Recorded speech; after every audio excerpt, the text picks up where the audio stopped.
Welcome back. This is part 2 of week 7. We left off at creating a positive home. When your parents are present but not emotionally available, this can hurt you. When you don't receive genuine encouragement or praise, your efforts start to feel worthless. Learning you are good enough and deserve good things is established in childhood. When you have this, navigating life, work, and social circles become doubly hard. When you don't have this. A positive home environment sets the tone for good or bad relationships that you'll have in life. What you are taught and what relationships are modeled is what you will learn to accept in your own lives. Anxiety and depression are two of the most common effects linked to negative home environments and detached parent-child relationships. So choose your words wisely when speaking with one another. Use positive praise and encouragement. Be affectionate. Help build a positive mindset. Be a good role model and make your kids feel special every day.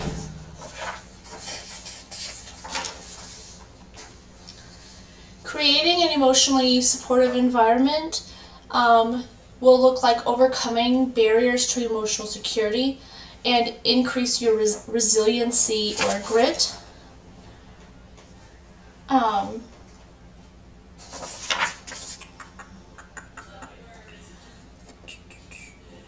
It will decrease whining and complaining. It will build emotional strength and build confidence. These attempts to toughen up kids so that they can deal with whatever life brings them comes from a good place, but can also have negative consequences. When kids seek emotional security, but are met with little to no empathy, they will shut down. On the flip side of this are fixers. These parents run in and save their child the moment there's a sense of trouble and prevent their kids from experiencing any negative emotions.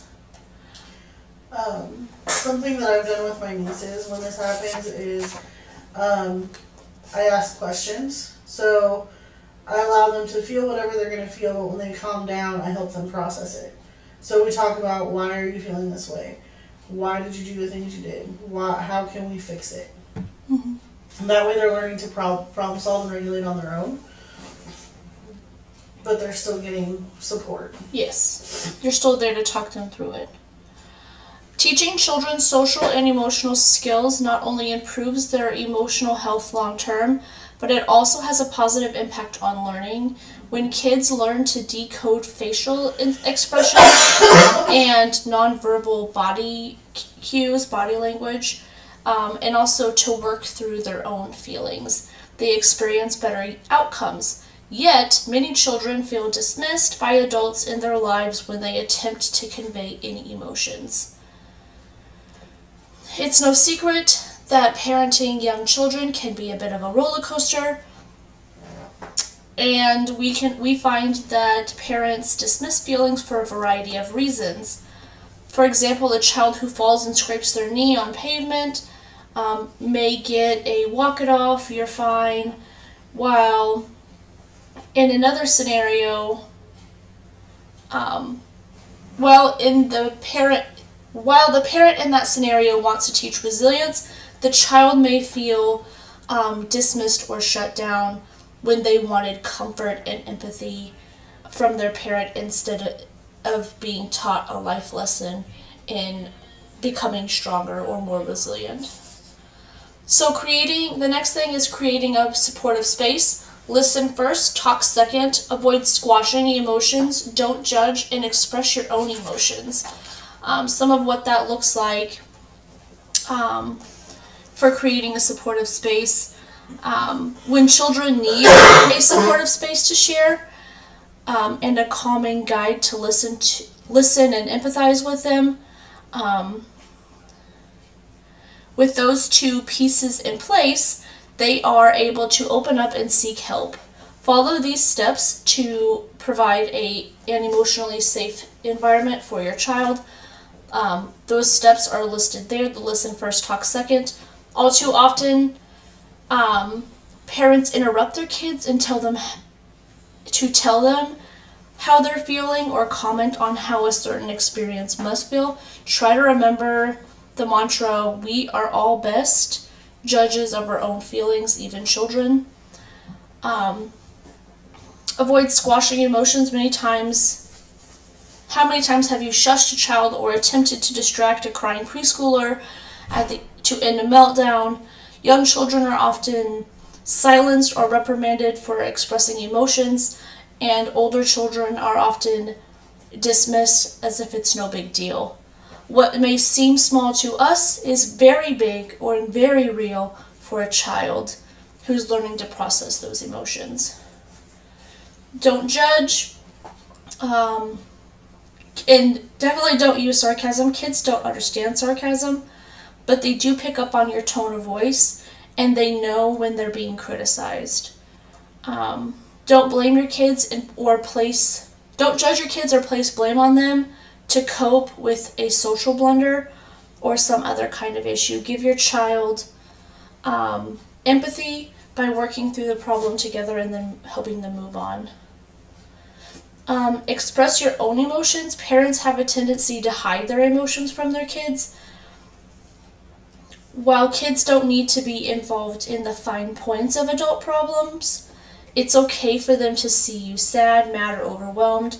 When you label and talk to your kids about the emotions that you're experiencing, show them that we all have feelings that we need to cope with, and that you trust them as they can trust you. So like role modeling what some emotions may look like and how to cope with them in a healthy way.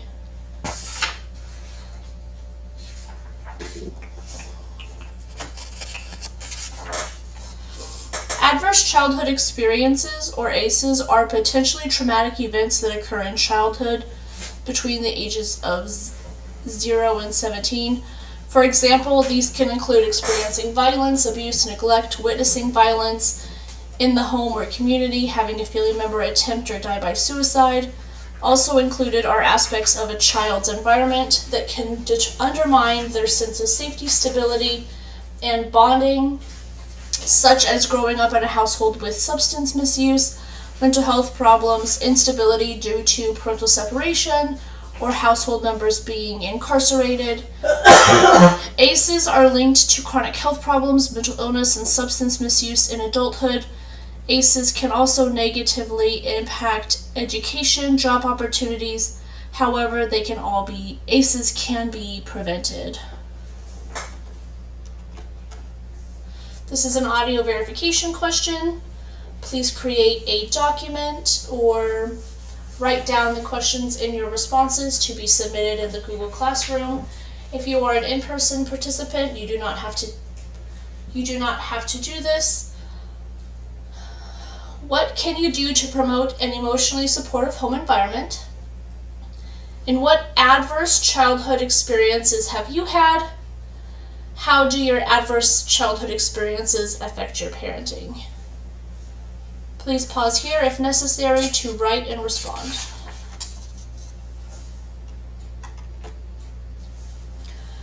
Preventing child abuse and neglect. Children under the age of 18 may be exposed to abuse and neglect by a parent, caregiver, or another person in a custodial role. There are 4 common types of child abuse and neglect. Child abuse and neglect are serious health problems and adverse childhood experiences that can have long-term impacts on health and well-being. This issue includes all types of abuse and neglect against a child under the age of 18 by a parent, caregiver, or another person in a custodial role, such as a religious leader, a coach, or a teacher, that results in harm, the potential for harm, or the threat of harm. There are 4 common types of abuse and neglect. Physical, which is the intentional use of physical force that can result in physical harm. Examples include hitting, kicking, shaking, burning, or other show of force against a child.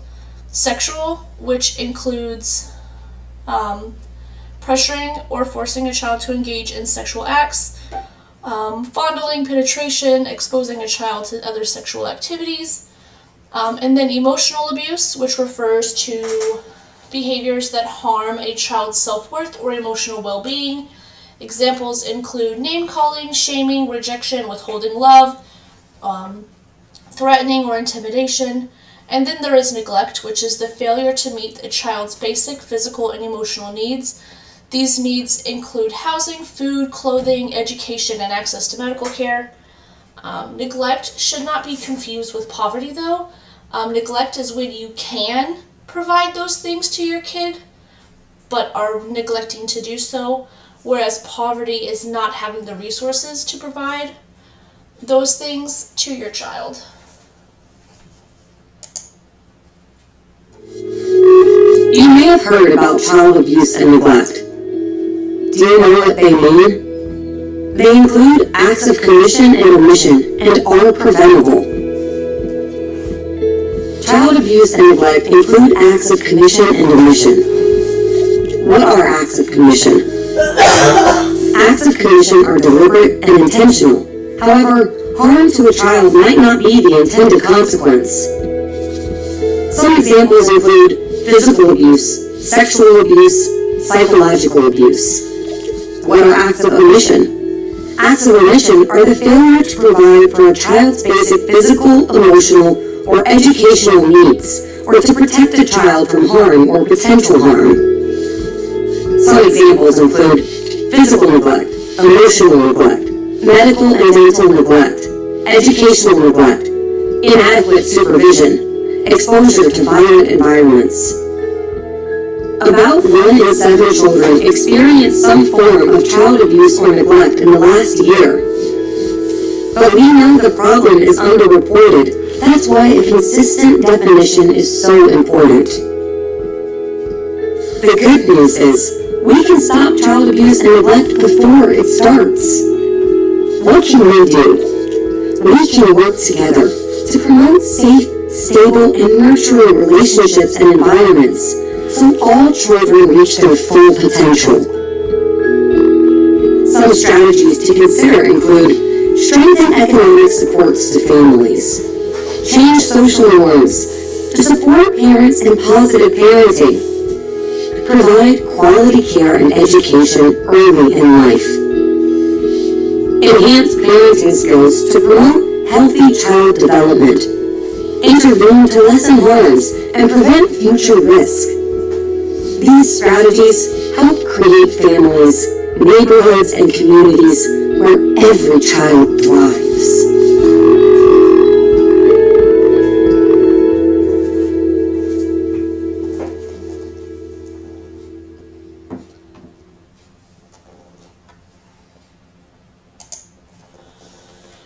Preventing child abuse and neglect. So to prevent child abuse and neglect, we need to first understand the risk factors for child abuse and neglect and the protective factors. So risk factors are what makes it more likely that it's going to occur. It's not like a 100% guarantee, but risk factors mean that it's more likely to happen. And then protective factors are the opposite. They're qualities that make it less likely that it will occur. So some individual risk factors for preventing child abuse and neglect include being a child younger than 4 years of age because they don't have the communication skills to be able to accurately communicate with their parent or caregiver about certain things. So it's easy to for someone to abuse a child if they can't communicate with people to help them get reported, or if there's miscommunication between a parent and a child, it's easy for a parent to get frustrated and harm the child because they don't understand their needs. Special needs children or special needs kids anyone may also be at an increased risk for a caregiver burden. These include disabilities, mental health issues, and chronic physical illnesses. So those are risk factors for victimization. Risk factors for perpetration, so being the person who does engage in child abuse or neglect. Parents lack the understanding of children's needs, child development, and parenting skills. Parental history of child abuse or neglect, or like a family history, or just growing up with child abuse and neglect themselves. Substance use or mental health issues, including depression in the family. Parental characteristics such as being a young parent with potentially also low education, single parenthood, large number of dependent children, and low income. Non-biological transient caregivers in the home, such as a mother's male partner, or someone who's not related to the child but lives in the home with the parent and the children. Parental thoughts and emotions that tend to support or justify maltreatment behaviors. Family risk factors include social isolation, family stress, separation or divorce, violence, including intimate partner violence. Parenting stress or poor parent-child relationships and negative interactions. And then community risk factors include community violence, concentrated neighborhood disadvantages such as high poverty levels, high unemployment rates, high density of alcohol outlets, and poor social connections.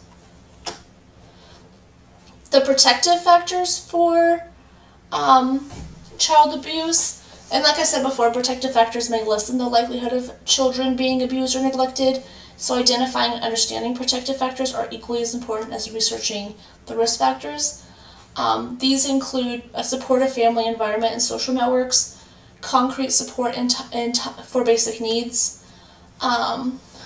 nurturing parenting skills, stable family relationships, household rules and child monitoring, parental employment, or parental education, adequate housing, access to health care and social services, caring adults outside of the family who can serve as role models or mentors. Those are all family protective factors. And then for community protective factors, having communities to support parents and take responsibility for the prevention of child abuse. So, one of the things we also need to talk about is preventing abusive head trauma. Abusive head trauma, which includes shaken baby syndrome, is a preventable and severe form of physical child abuse that results in injury to the brain of a child. AHT, or abusive head trauma, often happens when a parent or caregiver becomes angry or frustrated because of a child's crying. It is caused by violent shaking and or blunt impact to the head, or anywhere really. If it's caused any sort of like movement in the head where the brain can bounce around. The resulting injury can cause bleeding around the brain or on the inside back layer of the eyes, and data shows that AHT is the leading cause of physical child abuse deaths in children under the age 5 in the United States. Babies less than a year old are at greater risk of this injury, and AHT accounts for 1/3 of all child maltreatment deaths. Crying, including long periods of inconsolable crying, is normal behavior for infants. Shaking, throwing, or hitting a baby is never the correct or appropriate response to the crying. Nearly all victims of AHT suffer serious long-term health consequences. For example, vision problems, developmental delays, physical disabilities, and hearing loss. And at least one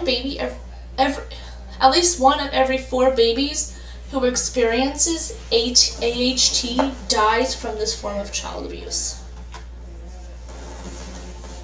The effects of child abuse: children who are abused and neglected may suffer immediate physical injuries such as cuts, bruises, broken bones, as well as emotional and psychological problems such as impaired social emotional skills or anxiety. Child abuse and neglect and other adverse childhood experiences can also have a tremendous impact on lifelong health. I lost my place. lifelong health and well-being if left untreated. For example, exposure to violence in childhood increases the risks of injury, future violence, victimization, and perpetration. Substance abuse, sexually transmitted infections, delayed brain development, lower educational attainment, and limited employment opportunities. Chronic abuse may result in toxic stress, which can change brain development and increase the risk for problems like post-traumatic stress disorder and learning attention and memory difficulties. Adverse childhood experiences have a tremendous impact on future violence, victimization, and perpetration, and lifelong health opportunities. Working together, we can create neighborhoods and communities and a world in which every child can thrive. One thing we need to consider is also preventing firearm violence. Firearm violence is a serious health problem in the United States that impacts the health and safety of Americans. Important gaps remain in our knowledge about the problem and ways to prevent it. Addressing these gaps is an important step towards keeping individuals, families, schools, and communities safe from firearm violence and its consequences. So, what is a firearm injury?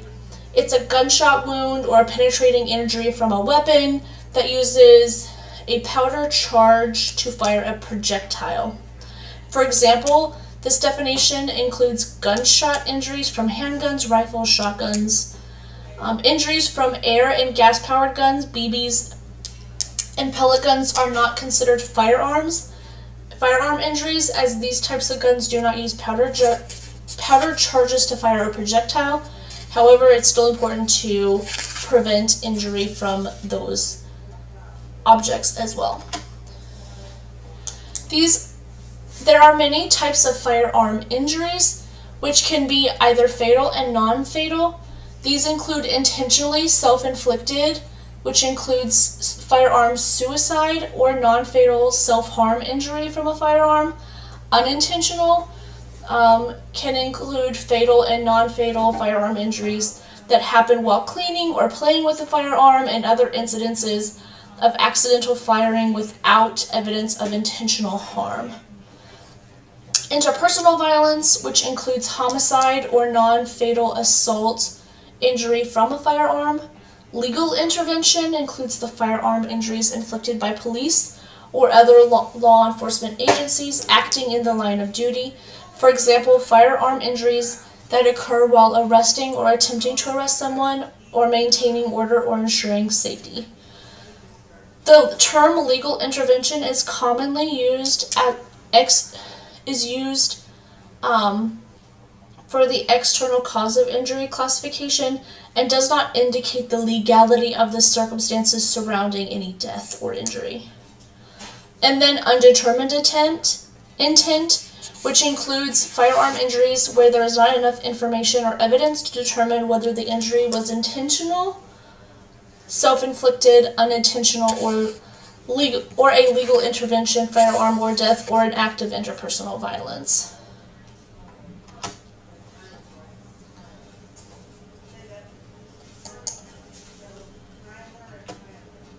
Oh dang.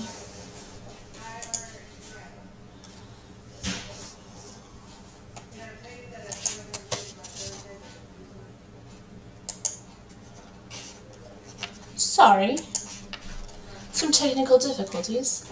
Preventing youth violence is also important. Youth violence is a significant public health problem that affects thousands of young people each day, and in turn their families, schools, and communities. Youth violence is an adverse childhood experience and is connected to other forms of violence, including child abuse and neglect, teen dating violence, adult intimate partner violence, sexual violence, and suicide. Youth violence is a serious public health problem and an adverse childhood experience that can have long-term impact on health and well-being. Youth violence is the intentional use of physical force or power to threaten or harm others by young people ages 10 to 24. It typically involves youth hurting peers who are unrelated to them, and they may or may not know them well. Youth violence can include fighting, bullying, threats with weapons, and gang-related violence. A young person can be involved with youth violence as either a victim, offender, or a witness. Youth violence is connected to other forms of violence. Different forms of violence have common risk factors and protective factors, and victims of one form of violence are more likely to experience the other forms of violence as well. Many risk factors for youth violence are linked to toxic stress from experiencing adverse childhood experiences. Toxic stress, extended or prolonged stress, can negatively impact your brain development, the brain development of a child or youth. Youth violence occurs when young people intentionally use physical force or power to threaten or harm others. It is a public health problem that is preventable. Bullying, fighting, threats with weapons, and gang-related violence are all forms of youth violence. This problem affects thousands of young people, their families, and communities each year.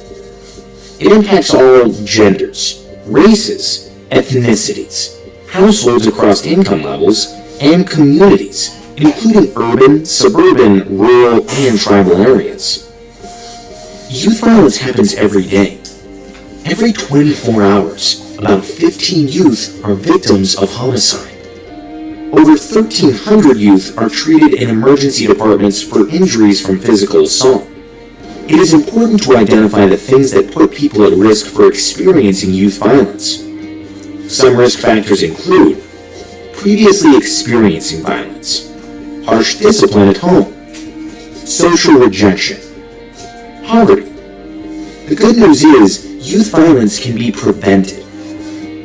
Factors that protect young people from violence include having problem-solving skills, positive relationships with adults, and a commitment to school. There are 6 strategies that help keep youth safe and healthy. They include promote family environments that support healthy development, provide quality education early in life, strengthen youth skills, connect youth to caring adults and activities, create protective community environments, intervene to lessen harms and prevent future risk.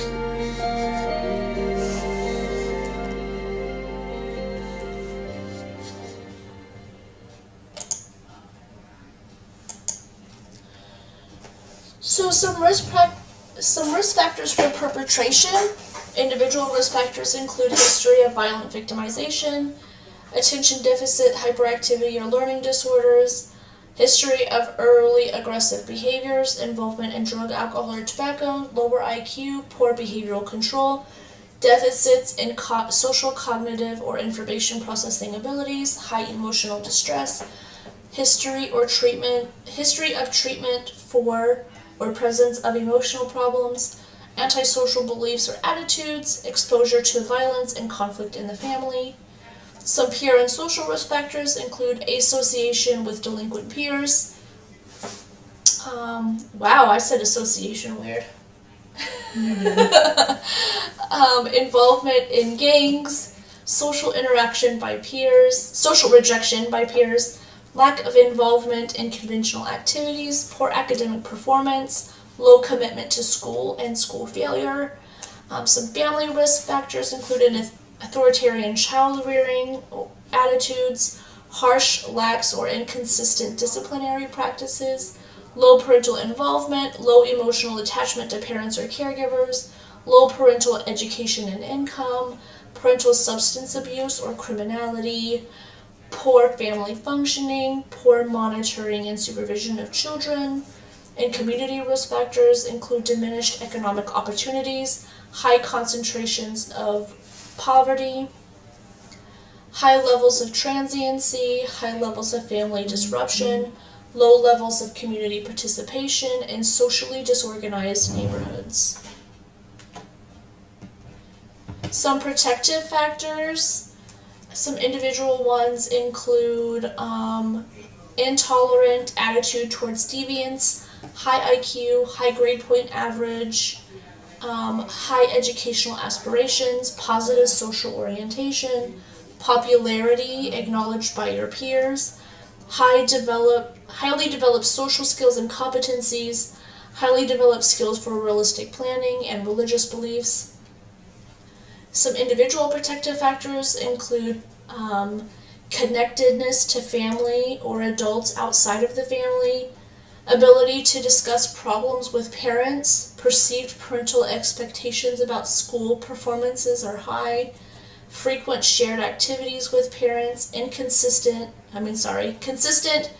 presence of parent during at least one of the following: when awakening, when arriving home from school, at evening meal times, or when going to bed, involvement in social activities, parental and family use of constructive strategies for coping with problems. Some peer or social protective factors include possession of effective relationships with those at school that are strong, close, and pro-socially oriented, commitment to school and investment in school and also in doing well at school, close relationships with non-deviant peers, membership in peer groups that do not condone antisocial behavior, involvement in pro-social activities, exposure to school climates with the following characteristics: intensive supervision, clear behavioral rules, firm disciplinary methods, and the engagement of parents and their teachers. Also, when considering the safety of a child in their environment, we need to also consider how to prevent intimate partner violence. Intimate partner violence is a serious preventable public health problem that affects millions of Americans. The term intimate partner violence describes physical violence, sexual violence, stalking, and psychological harm by a current or former partner or spouse. This type of violence can occur among heterosexual or same-sex couples and does not require any sexual intimacy to occur. Intimate partner violence is abuse or aggression that occurs in a relationship. Intimate partner refers to both current and former spouses or dating partners. IPV can vary in how often it happens and how severe it is.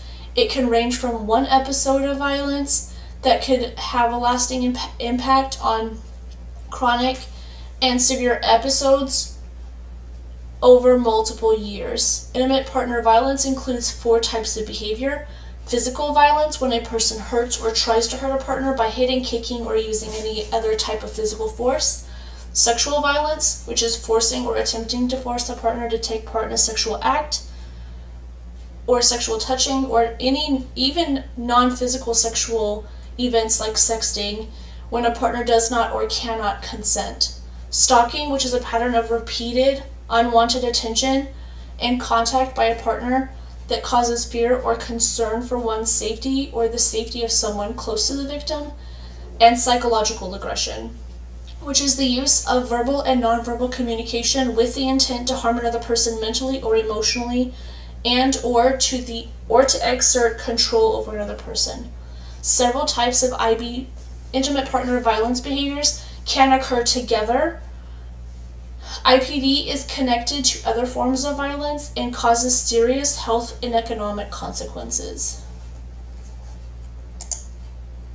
Intimate partner violence is defined as physical violence, sexual violence, stalking, and psychological aggression by a current or former intimate partner, and is preventable.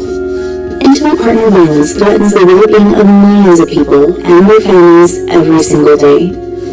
Intimate partners may include current or former spouses, boyfriends, girlfriends, dating partners, or sexual partners. Intimate partner violence can occur between heterosexual or same-sex couples.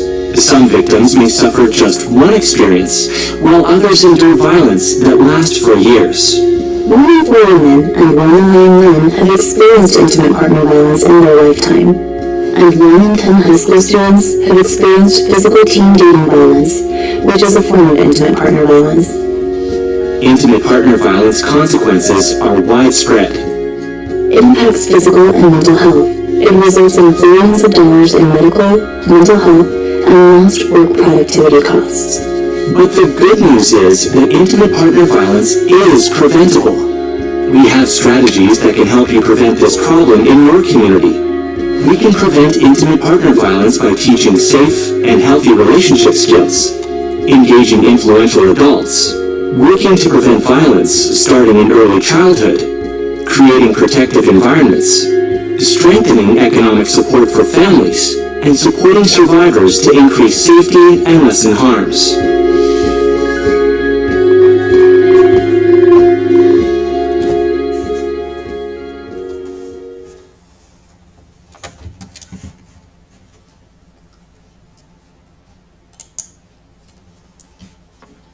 The next slide is preventing child sexual abuse.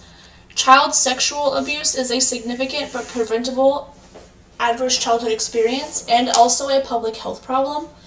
Child sexual abuse refers to the involvement of a child, a person less than 18 years old, in a sexual activity that violates laws or social taboos of society that he or she does not fully comprehend, does not consent to, or is unable to give informed consent to, or is not developmentally prepared for and cannot give consent to. Child sexual abuse is a significant but preventable public health problem. Many children wait to report or never report sexual abuse. Although estimates vary across studies, the data shows that about 1 in 4 girls and 1 in 13 boys experience childhood sexual abuse at some point in childhood. 91% of sexual abuse is perpetrated by someone that the child or the family knows. This is a visual attention verification question. Please write down the question and your responses. Those of you who are participating in class via Zoom or in person do not have to do this portion. Please pause here to write down and answer the questions if necessary.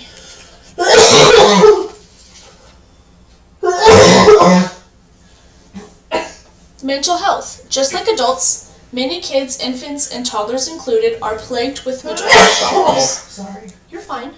In fact, nearly 1 in 5 children has a mental illness, and for some of these youths, the disease interferes significantly with their daily lives. But according to recent research from the American Psychological Association, young children are less likely to get mental health treatment than their adult counterparts. Why, you may ask? Too often kids are expected to grow out of their emotional problems. That means it's up to the parents not to ignore any instinctive sense that their child's emotional health may be at risk. If you suspect any signs of mental illness, such as ADHD, depression, or anxiety, or anything else in children, it's important to seek help from an expert in kids psychology. Also, don't get offended if teachers or school counselors call you With concern? to discuss a problem, because they're seeing a different side to your kid than you are, and they're not. Somebody calling and questioning your kid's mental health is not questioning yourself as a parent. Right. You can still be a good parent and have a kid that has a mental disorder. Well, the same goes for adults too. Even in the DSM-5, a lot of those diagnostic criteria have to be seen in multiple areas of one's life. So not just at work or at home, but in school or in the community, in social interactions. So if they're seeing something that you may not be seeing at home, who knows where else it could be affecting them. Mental health includes our emotional and psychological and social well-being. It affects how we think, feel, and act. It also helps determine how we handle stress, relate to others, and make healthy choices. Mental health is important at every stage in life, from childhood and adolescence through adulthood. Mental and physical health are equally important components of our overall well-being. Mental illnesses, especially depression, increase the risk of having many types of health problems, particularly long-lasting conditions such as a stroke, type 2 diabetes, and heart disease. Similarly, the presence of chronic conditions can increase the risk for having mental health. So if you already had those physical health problems, it can impact your mental health. It's important to remember that a person's mental health can change over time and can depend on many factors. So what do we do if something's off or something seems off? The signs of mental illness in children may vary by age or type of illness, with some psychiatric disorders appearing even in preschool years. However, 2 warning signs tend to cross over into all categories and signal that you should consult with an emotional health professional experienced in kids' psychology. Those include extremes or peculiarity of behaviors for their age. So like if something is abnormal behavior for their age or their gender, such as being significantly more hyper, aggressive, or withdrawn, or sudden, hard to explain negative changes in behavior, such as a steep drop in grades. Many children have more than one mental illness, which makes getting a diagnosis even more challenging. And I will say that like those 2 warning signs are pretty like standard for any issue, whether it's like bullying at school, if they're being abused by someone, Caregiver, yeah. anyone. Anytime you see like any extremes or drop in behaviors, there's an issue. It's just figuring out where that issue is. Yeah. Some warning signs for preschool or early elementary are behavioral problems in preschool or daycare, hyperactivity beyond what's normal for their age and what other kids are doing, trouble sleeping, persistent nightmares, excessive fear or worrying or crying, extreme disobedience or aggression, because it's often within a child's nature to disobey or intrude on a playmate space. An excessive degree of this behavior is what should concern you, such as deliberate destructiveness or hurting of peers or animals. Lots of temper tantrums all the time, so that's also going to be outside of normal parameters. Persistent or difficulty separating from a parent. Also acknowledge that many children experience separation anxiety at first. There could be a problem if this goes on for several months. What you might think are signs of mental illness may in fact also just be symptoms of another condition entirely, such as a sleep disorder. So always, if you have any questions about warning signs that you may be seeing, consult with a medical or psychological professional. Warning signs for kids in grade school. At this stage, look at your child's relationships as a good external barometer of their well-being. A child might only have 1 or 2 friends, but it's not the number of friends you want to watch, it's the type of friends and how well your child maintains those friendships. If one drops off, that's an issue. Other possible signs of mental illness include excessive fear and worry, extreme hyperactivity, sudden decrease in school performance, loss of interest in friends or favorite activities, loss of appetite, sudden changes in weight, excessive worry about weight gain, sudden changes in sleep habits, visible prolonged sadness, substance use or abuse, seeing or hearing things that aren't there. And from a parent's perspective, it can be hard to figure out what type of mental illness could be threatening your child. But it's really, if you have these concerns, up to a mental health professional to diagnose those things. We just bring them to them with concerns, we tell them the symptoms, and then we let them figure out what it is. Right. That's what they were trained to do. Yeah. Mental health warning signs in preteen and teenagers.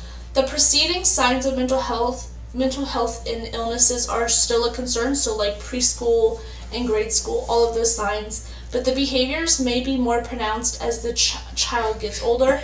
So look for destructive behaviors such as damaging property or setting fires, consistently threatening to run away or actually running away, which can be a precursor to self-harm, withdraw from friends or family, and comments or writings that suggest a desire to harm himself themselves or others.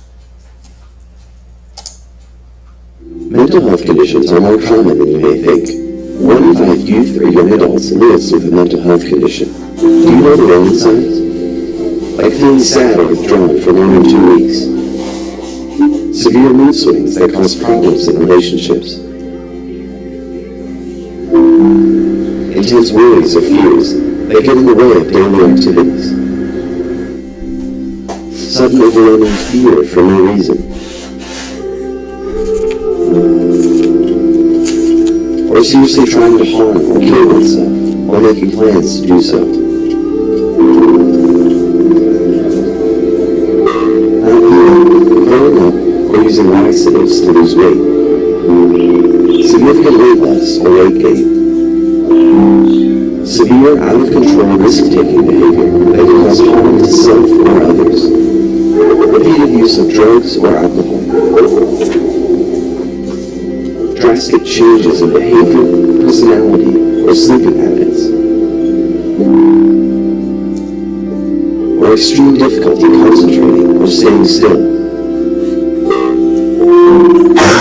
If you see these signs in yourself or a friend, tell a trusted adult.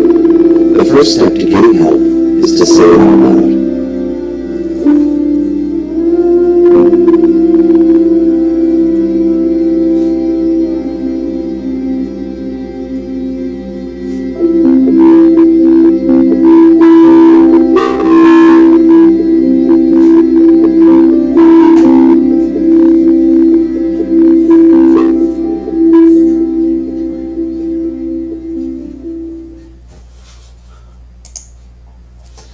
The next side, while we're talking about mental health, is suicide prevention. Suicide is a serious public health problem, just like most things that are in this PowerPoint, because it's about creating a healthy and safe environment for our children. Suicide can have lasting harmful effects on individuals, families, and communities. While causes are complex and determined by multiple factors, the goal of suicide prevention is to reduce the factors that risk someone engaging in acts of suicide and increase the factors that promote resilience. Suicide is death caused by injuring oneself with the intent to die. A suicide attempt is when someone harms themselves with the intent to end their life, but they do die as a result of their actions or actions of someone intervening. Several factors that can increase the risk for suicide and protect against it. Suicide is connected to other forms of injury and violence and causes serious health and economic consequences. For example, suicide risk is higher among people who have experienced violence, including child abuse, bullying, or sexual violence, and protective factors include things such as support from the community and their families, or feeling connectedness.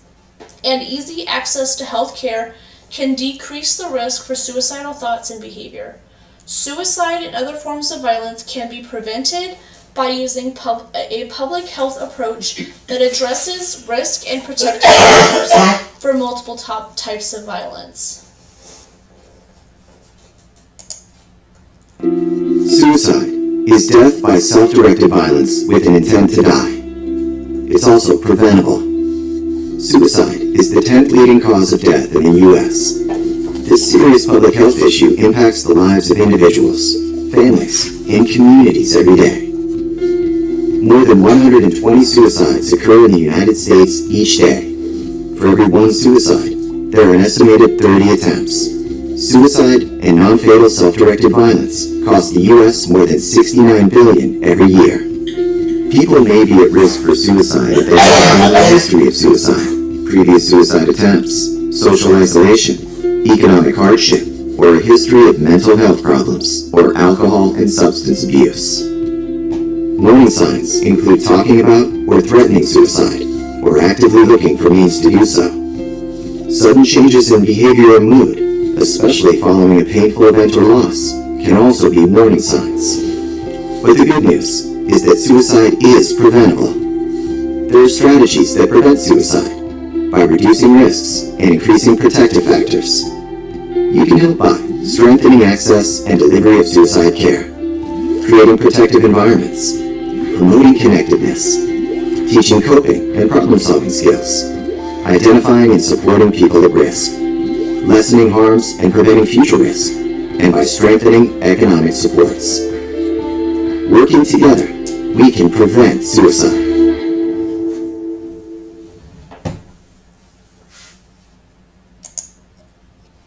Some risk factors for suicide include a family history of suicide, history of child maltreatment, previous attempts, history of mental health disorders or particularly clinical depression, history of alcohol and substance use, feeling hopelessness, impulsive or aggressive tendencies, cultural or religious beliefs, local epidemics of suicide, isolation or feeling cut off from other people, barriers to accessing mental health treatment, loss, that could be of people, friends, employment, financial loss, physical illnesses, access to lethal methods, so like if you have a firearm or any other weapons, unwillingness to seek help because of the stigma attached to mental health or substance use disorders or to suicidal ideation. Protective factors buffer individuals from suicidal thoughts and behavior. To date, protective factors have not been studied as extensively or vigorously as the risk factors, but identifying and understanding what the protective factors are is equally as important to researching risk factors. Protective factors for preventing suicide include effective clinical care for mental and physical and substance use disorders, easy access to a variety of clinical interventions for support or seeking help, family and community support or a feeling of connectiveness, support from ongoing medical and mental health relationships,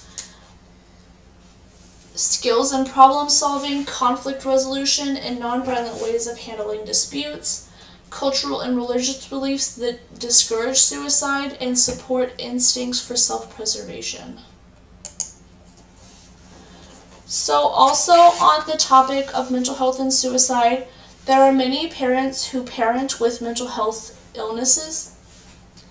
So with that in mind, if you are experiencing a mental health illness while also being a parent, just keep in mind that you could still be the best parent that you can be. Also take into consideration how your mental illness may impact your child. The effect of a parent's mental illness on children it varies and can be unpredictable.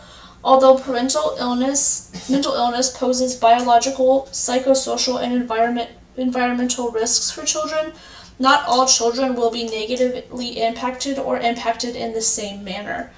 The fact that a parent has a mental illness alone is not sufficient to cause problems for the child or the family. Rather, it is how the mental health condition affects the parent's behavior as well as familiar relationships that may cause risk to a child. The age of onset, severity, and duration of a parent's mental illness and the degree of stress that the family is experiencing resulting from the illness, and most importantly, the extent to which a parent's symptoms interfere with positive parenting, such as their ability to show interest in their children, will determine the level of risk to a child. And the child's age and stage of development is also important as well. Risk factors for mental illness in parenting includes poverty. Maybe mental illness is keeping you from holding or keeping a job, or has you on disability, which is a limited income, occupational or marital difficulties caused by mental health problems, poor parent-child communication, parents co-occurring substance use disorder, so not just having a mental illness but also having a substance use disorder, openly aggressive or hostile behavior by the parent, Protective factors include a parent's warm or supportive relationships with their children, help and support from immediate and extended family members, a sense of being loved by their parent, positive self-esteem, good coping skills, positive peer relationships, interest in and success at school, healthy engagement with adults outside of the home, and ability to articulate their feelings, parents who are functioning well at home, at work, and in their social relationships, and parental employment. Having mental illness does not make you a bad parent. As a parent, you're doing the best you can for your children, but sometimes mental illness might make it hard for you to be the parent that you want to be. It can impact your day-to-day activities. It can impact your feeling of staying connected with your child, managing challenges of parenting with mental illness. So like if you're experiencing a high level of stress, it can be impacted by your mental illness and vice versa. And then get help if necessary, or if you feel like you need it for your mental illness. Tips for parenting with a mental illness is focus on the whole family, engage in treatment, connect with others, troubleshoot, create a crisis plan, enroll kids in activities, attend to your kids' needs, give the best time to your kids. So like you're gonna have good days and you're gonna have bad days. Make sure that you're spending some of those good days with them. Recognize your strengths and practice your passions. Hey everybody, happy Thursday. Now today we're going to talk about being a parent with a mental illness and how we can be the best that we can be. But before we jump into that, are you new to my channel? Welcome! I put out videos on Mondays and on Thursdays, so make sure you're subscribed and have those notifications turned on so you don't miss out. But let's jump into this question. Now the question, or questions, because I kind of compiled these because I got a lot about this after I released a video a few weeks ago talking about how to better manage being in a household with a mentally ill parent. And the question is, I appreciate your videos, Katie, but do you think you could reverse the roles and talk about being a parent with a mental illness?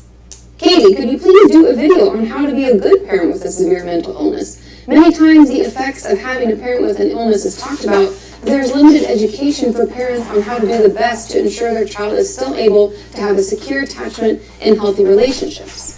Of course, I'm more than happy to talk about it. And first, I just want you all to know that if you have a mental illness, you can have children. Many people asked about that in the comments, and of course you can. You can do whatever you want. But just like any relationship or choice that we make in our life, we're going to need to be thoughtful about it and make sure that we're able to care for a child. And mental illness shouldn't stop us from having a family or doing anything that we want, but it does come with the added task of managing our mental health too, which, let's be honest, we should be doing anyways. Now let's get into this question and talk about how we can be amazing parents, even if we have a mental illness. First, it's important to actively engage in treatment, meaning take it seriously, and keep your appointments and have them regularly. Work your tools or techniques, and make sure you take your medication if that's something that is part of your treatment plan. And the second, work as a family. If you have the option, work together so that if you're having an off day, another member of the family can help out and kind of pick up the slack, and vice versa. Supporting each other can not only make home life more stable for our children, but also more supportive for us as we work to manage our own mental health.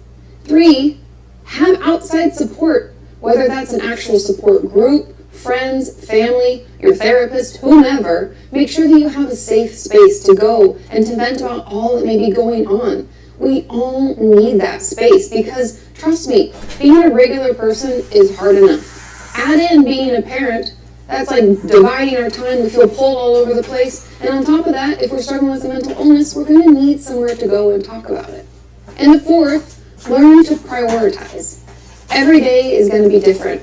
But if we always know that our child and our mental health are our top priorities, it can make other issues more manageable or possibly ignorable. They're not that important, right? Reminding ourselves of what's important to us can help us better navigate through everyday setbacks. And 5, enroll your child in activities. I know it can be hard getting them to and from everything, but this gives them healthy outlets. gives them a chance to make friends and to be active. That also gives us a break while they're at soccer or that art class or learning to play guitar or whatever it may be. That might be the time that we schedule those support groups or another therapy appointment. We just have to make time for ourselves as well as them, and getting them in a lot of activities gets both our needs met. And the next is tend to your basic needs. You've heard me talk about HALT, hungry, angry, lonely, tired, right? It's part of the DBT workbook and what I work on with my patients. It means if we're hungry, angry, lonely, tired, we are not at our best, and we can make really poor decisions, and we can be emotionally volatile and all that stuff. So make sure that if you're feeling sick or if you're extra tired, that you take care of yourself. Otherwise, how can we care for someone else? Just making sure that we're eating well, sleeping well, and feeling okay physically can minimize any mental health issues that could pop up. And obviously it just gives us, more of those poker chips or more oomph to fight back when maybe our mental health goes awry. And the next tip is to create a safety plan. What should each member of the family do if you go into a manic episode? What if there's a suicide attempt? Put together a plan during a healthy and happy time with your therapist or psychiatrist and talk about it with your child and partner. Note what each person is supposed to do, who they should call, and leave it posted in a place that's easy to access if they forget. I often find that children and our partners in our life struggle during emergencies or crisis situations because we've never talked about it. So take the time, when you're not in crisis, to put together a plan so that everyone knows what to do and it doesn't seem so overwhelming and scary. And my next tip is, don't be afraid to communicate about your mental illness with your child. Things are scarier when we don't understand them. So make sure you let your child know what you're struggling with. Give it a name. Talk about your symptoms. Talk about how it feels for you and what you're doing to get better. And assure them that it's not their fault at all. We know that when children aren't given proper explanations, they make up things to fill in the blanks to try to make sense of it. So give them all the information that they need so that they don't have to make it up. And this is also a great way to let them know early on that mental health isn't something to be scared to talk about. This video has been brought to you by the Kenyans on Patreon. If you would like to support the creation of these mental health videos, click the link in the description and check it out. I hope you found that helpful. Are there other things that you wish I would have mentioned, tips or tricks that have helped you? Let us know in those comments down below, and we'll keep working together towards a healthy mind and a healthy body. And I'll see you next time. Bye! No, don't replay. We're trying to pause it. Parenting and substance or alcohol use. How problematic parental and alcohol and other drug use affects children. When parents use alcohol and other drugs in a problematic way, it can directly and negatively affect children. For example, children whose parents use alcohol and other drugs in problematic ways are more likely than other children to experience negative and neglect and physical and emotional abuse, experience emotional stress, develop social, emotional, and behavior problems, start smoking tobacco, and have their own alcohol and drug problems in the future. Using alcohol or other drugs during pregnancy can harm an unborn child's health and affect child's development. Drinking alcohol in pregnancy can lead to fetal alcohol syndrome. Most other drugs, including tobacco, can cause fetal distress, abnormalities, miscarriage, premature labor, low birth weight, and developmental delays. If you are trying to get pregnant or there's a chance you might become pregnant, you should avoid using alcohol and other drugs and may need to seek help getting clean from those substances if necessary.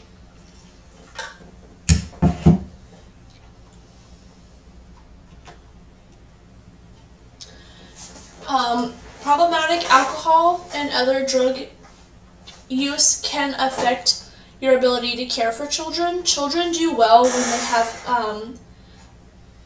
have parents that are nurturing, warm, and sensitive, responsive, and flexible.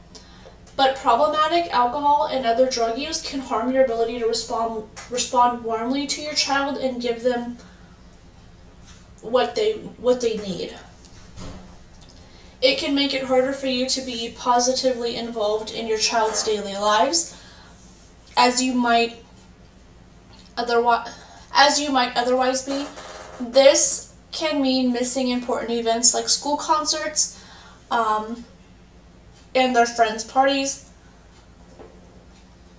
If you're seriously and frequently affected by alcohol and other drugs, you might not be able to do things like prepare regular healthy meals for your child, bathe your child, supervise your child, or ensure the child getting to school or childcare. You might have less money to pay for your child's school excursions or other needs because you're spending that money on substances. And problematic alcohol and drug use can also cause negative side effects like mood swings, depression, anxiety, and these might make it hard for you to tune into your child's emotional needs and other needs that they may need, or even be emotionally available when your child needs you for support or comfort. Problematic alcohol and drug use can also affect your relationship with your partner, making it hard for you and your partner to work together to raise your children. When there's someone in the family who uses alcohol and other drugs in a problematic way, there is an increased risk of conflict and family violence. Alcohol and other drug use is never an excuse for using violence against someone. It just increases the risk of it. Also, the use of drugs and alcohol in the home also just can create like a dangerous environment. Like, you don't know who's going to be in the house, when they're going to be in the house, and what people or individuals your child could be exposed to. How does parental drug use affect child development? The American Academy of Experts in Traumatic Stress offers several examples of harmful effects of parental drug use on child development. It creates a chaotic home life.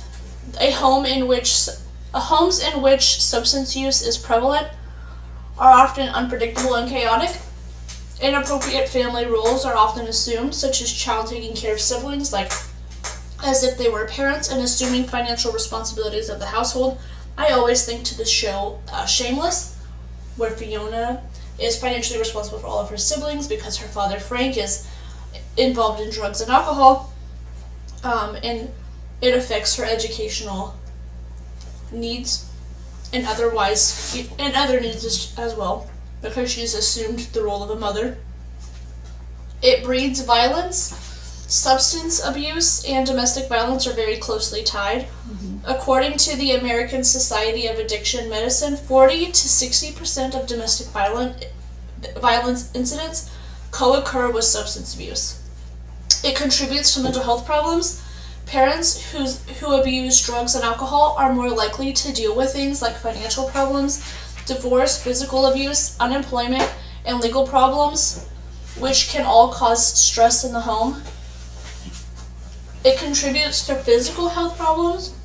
The American Academy of Pediatrics states that almost a quarter of children of mothers with identified substance use disorders do not receive routine child health maintenance services in the first 2 years of their life. It creates difficulty in school. Children whose parents abuse drugs and alcohol are more likely to be distracted at school due to emotional or psychological distress, lack of sleep, fears or worries about things that are going on in the home. It fuels emotional issues. Children of drug-abusing parents may harbor negative emotions such as shame, fear, insecurity, or mistrust as the result of their parents' substance abuse, and it increases their own risk of drug addiction. Children of substance-abusing parents are more than twice as likely to have a drug or alcohol disorder by young adulthood as it compared to their peers whose parents don't have drug addiction issues. Here's some videos on addiction and parenting.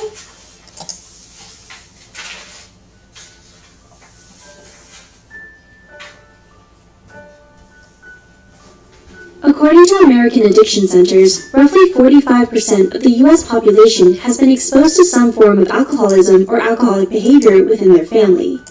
This translates to as many as 76 million people, and approximately 26 million of those individuals are children. Our purpose is to create a space where you feel safe, heard, and connected Oops. Back to the video. This translates to as many as 76 million people, and approximately 26 million of those individuals are children. Our purpose is to create a space where you feel safe, heard, and connected in regards to the struggles you face. Even though this article pertains to alcoholic parents, if you were raised in a household that had overly strict religious attitudes, parents with chronic illnesses, or parents exhibiting other compulsive behavior such as gambling, drug abuse, or overeating, then you may also find it relatable. We hope that by passing along the following information, it helps you understand what's happening, whether that pertains to the relationship you have with others or the conflict you experience internally. Here's 7 ways alcoholic parents affect their children. Number 1. You have a hard time understanding what normal, healthy family relationships are. Adult children struggle with understanding what a normal family is like because they don't have an example to follow during their childhood. As a result, they have to guess what it means to be normal. They may also not understand the difference between good role models and bad ones. When you're little, you expect your parents to be superheroes, so their behavior and actions are never wrong, even if they hurt you. Number 2. You're hard on yourself and you find it challenging to relax or make light of situations. Children of alcoholic parents have a hard time giving themselves a break. They often feel like they have to go the extra mile and do things to the best of their ability because they feel like a failure otherwise. As a result, children of alcoholic parents may grow up with identity issues because they're unsure about who they are when they aren't doing more to fulfill themselves. Number 3. You have trust issues, which makes it difficult for you to establish close, intimate relationships. Children who grow up with alcoholic parents find it hard to trust others when they experience such a chaotic relationship with them. It's their first relationship they ever built, which leaves a huge scarring effect that unfortunately influences the way they form relationships later on in their adulthood. They have difficulty being vulnerable and opening up, afraid that someone will hurt or betray them because they've been constantly let down by their parents' toxic behavior. Number 4. You're frightened by conflict, angry people, and authority figures in general. Alcoholic parents can be angry, mean, and abusive. As a result, children who grow up with them may experience verbal, physical, and/or sexual abuse. Because their parents may not have created a safe space where they are allowed to express their emotions, they may try to avoid conflict at all costs because they fear upsetting their parents. This makes it hard for children to confront their alcoholic parents about issues that hurt or bother them. Number 5. You have a fear of being abandoned. Alcoholic parents are often emotionally or physically unavailable. As a result, children who are raised by them often develop a fear of being abandoned. When they find themselves in relationships that are bad for them, they don't always know how to leave them because the thought of being alone scares them more. Number 6. You're either super responsible and have perfectionistic tendencies or the opposite. Children who grow up with alcoholic parents may have faced a lot of harsh criticism from them. This often causes the child to try to be perfect in order to avoid hearing hurtful words. As a result, children of alcoholic parents may grow up to be workaholics and overachievers. They also tend to blame others, so they may take responsibility for problems that weren't even their own. On the other hand, children who grew up with alcoholic parents may become irresponsible too, when they've given up on trying to be perfect. Since their parents always criticize them, they may not see the point in trying at all. Number 7. You may often be attracted to excitement and want to save people, confusing love with pity. Children of alcoholic parents are often attracted to excitement because they have experienced an unpredictable roller coaster of chaos. As a result, they mistake that sort of instability as passion, so they seek the same kind of experience within their romantic relationships. Often, adult children of alcoholic parents are attracted to cold and emotionally unavailable partners who they try to fix or save. It makes them feel wanted, but those type of relationships are inevitably sour when they enter them all for the wrong reasons initially. Living in a household that negatively affected your personal growth can be difficult. We want to let you know that you're not alone and encourage you to share your story with us in the comments below. On a lighter note, Psych2Go is now selling shirts. Check the description for links to our store. Don't forget to subscribe, and as always, Shameless promotional stuff.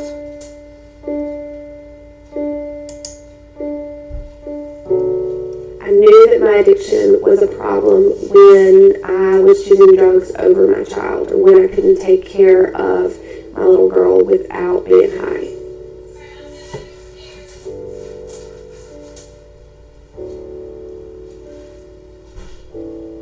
Mommy said Dad had to go away because he didn't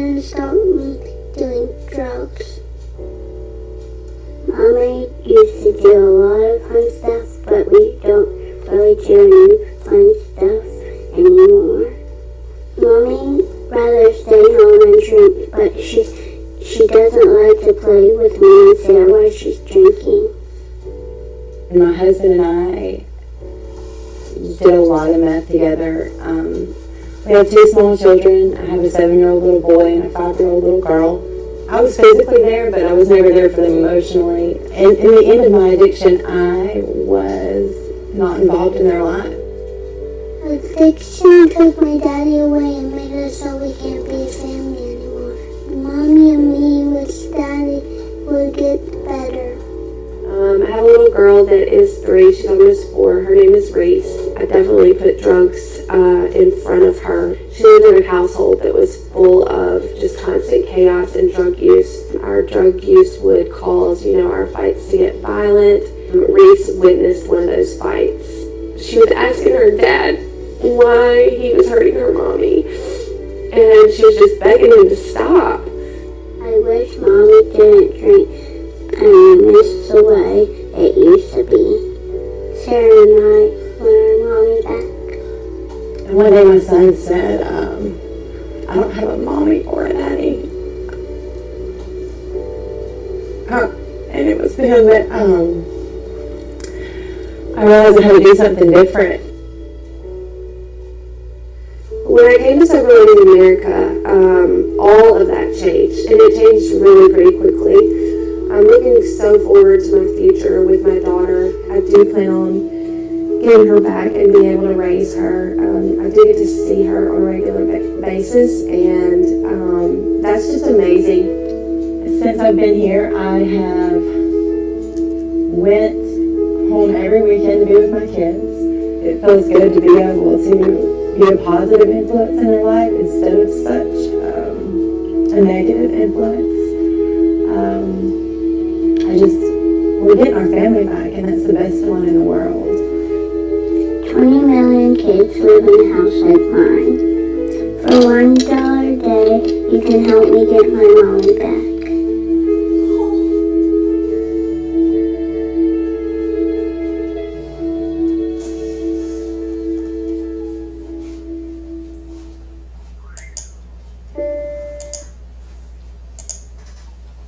This is an audio attention verification question for those of you participating in the Google Classroom self-paced.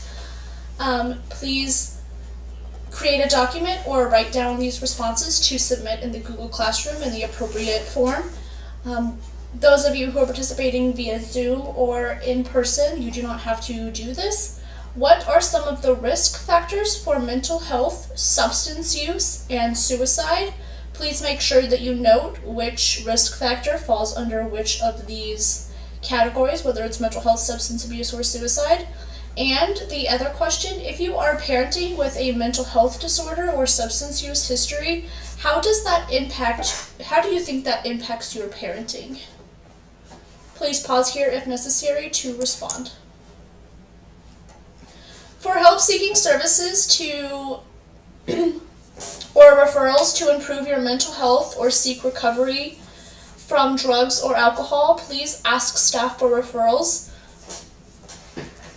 We would be more than happy to assist you with your endeavors to better self-betterment. Tips on promoting healthy habits are to be patient. Everyone makes mistakes, especially kids. Encourage physical activity, lead by example, be positive role models. Children are always watching adults, noticing their behavior, and using it to form their own ideas about how a person should behave. Make eating healthy a priority. Read.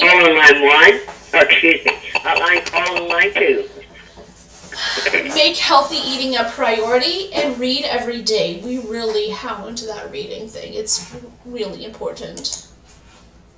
Hey Mom and Dad! This month at Advisory, we have been talking all about developing healthy habits. Here are some things that you can do to help me make those things part of my regular routine, so I will be more likely to do them the rest of my life.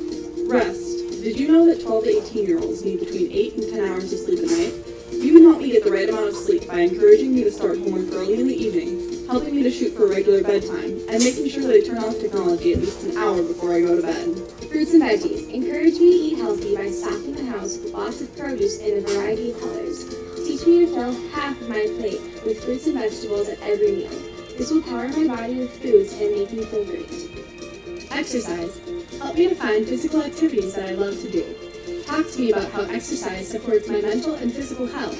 Not only is it good for my heart, my muscles, but exercise helps me sleep better, manage stress, and feel happier. So, let's walk the dog, go for a swim, jump on a trampoline, or go sledding. I know I'm not always excited about exercising, so making it fun will help. Stress. What do you do when life feels out of control? Do you exercise, meditate, play music, or dance around? Help me to find what works for me. Notice when I am stressed. Talk with me about why, and help me figure out what I can do to feel better. No chemicals.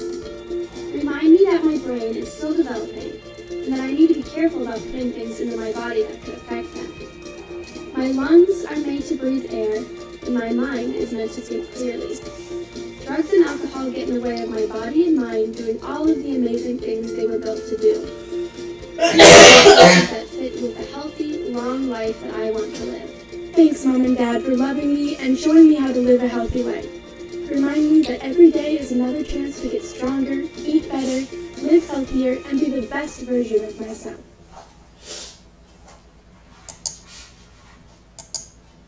Thank you for completing Lesson 7. Please take the lesson quiz, and if you would like, there is also a participation satisfaction survey that you can also participate in to let us know how we are doing. See you next time for week 8, which is understanding family dynamics.